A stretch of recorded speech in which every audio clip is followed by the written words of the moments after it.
HOA cut all my lake trees, then declared my private beach community property.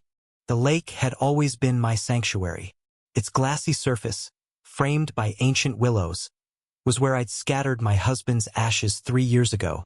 Every morning, I'd sit on my private beach, a small crescent of sand on the lake's edge, and feel him in the rustling leaves.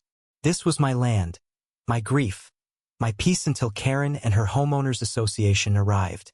Karen, the HOA president, moved into the neighborhood last spring, her sharp eyes scanning every inch of our quiet lakeside community like a hawk.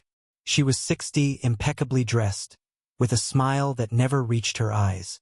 Her first act was to send letters demanding compliance with HOA regulations I'd never agreed to. My property, inherited from my husband's family, was exempt from the HOA's reacher, so I thought. Karen disagreed. "Your trees block the community's view," she declared one morning, standing on my porch with a clipboard. "They're a hazard. They're coming down." I fought her. I showed her the deed, the surveyor's maps, the legal boundaries. My beach, my trees, my lakefront, they were mine. But Karen's voice was steel. "This is for the greater good, Emily. You'll thank me." The next day, I woke to the scream of chainsaws. My willows, centuries old, were hacked to stumps. My beach, once shaded and private, lay exposed, raw, like an open wound. I ran outside, screaming, but the workers ignored me. Karen stood by, arms crossed, her face smug. "It's done," she said. "Now the lake is everyone's." That was just the beginning. 2 weeks later, a new sign appeared on my beach. Community property. Karen had rallied the HOA board, claiming my land was a shared resource because it touched the lake. Neighbors I'd known for years, people who'd fished with my husband, stayed silent. Fear of Karen's wrath or her promises of community benefits kept them in line. I was alone, my sanctuary stolen, my husband's memory defiled. Enter Jake, the young landscaper who'd worked for Karen's crew. He was barely 20, with a quiet voice and eyes that avoided mine. He'd been there, cutting down my trees, but unlike the others, he hadn't laughed or shrugged it off. One evening, he knocked on my door, his hands shoved deep in his pockets. "I didn't know," he said. "Karen told us it was legal. I kept one of your willow's branches. Thought you might want it." He handed me a small, carved piece of wood, its grain still warm with life. That gesture cracked something in me. Jake wasn't just a bystander who was trapped, too, working for Karen to pay his mother's medical bills. The tension boiled over at the next HOA meeting.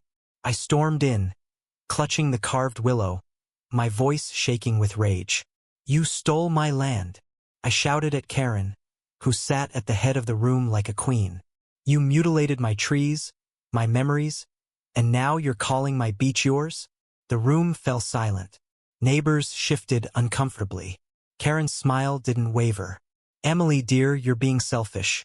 The lake belongs to us all." The board voted. That's when Jake stood up, his face pale but resolute. "She's lying," he said, his voice cutting through the room. Karen forged the vote. I saw her change the minutes. She's been skimming HOA funds, to paying her son's company for fake maintenance. Gasps rippled through the crowd. Karen's composure cracked, her eyes narrowing to slits. "You little traitor," she hissed, lunging toward Jake. I stepped between them, the carved willow in my hand like a talisman. "Enough," I said. "This ends now." The room erupted. Neighbors turned on Karen, demanding answers. Jake's confession unraveled her Empire Bank statements, forged documents, all exposed in the weeks that followed. Karen was ousted, her schemes laid bare. But victory was hollow. My trees were gone. My beach, though legally mine again, felt tainted. The community I'd once loved was fractured. Neighbors divided between shame and resentment. Jake moved away, unable to face the fallout. I kept his carved willow on my mantle, a reminder of his courage and my loss. The final blow came months later. I found a letter slipped under my door, unsigned but in Karen's unmistakable script. "You think you won, but you're alone now. Enjoy your empty beach." She was right. The lake was still beautiful, but its silence mocked me. My husband's ashes felt scattered all over again, lost in a community that had betrayed me. I sat on the beach, clutching the willow, and wept for what could never be restored. In the end, Karen's greed exposed a deeper truth. Communities can break as easily as they build. My trees, my beach, my peace, they were casualties of a war I never chose. I rebuilt my fences, planted new saplings, but the scars remained. Jake's unexpected stand gave me justice, but not solace. The lake still sparkles, but it no longer feels like mine. What would you do when your sanctuary is stolen? Fight, forgive, or walk away? Share your thoughts on justice and community in the comments below.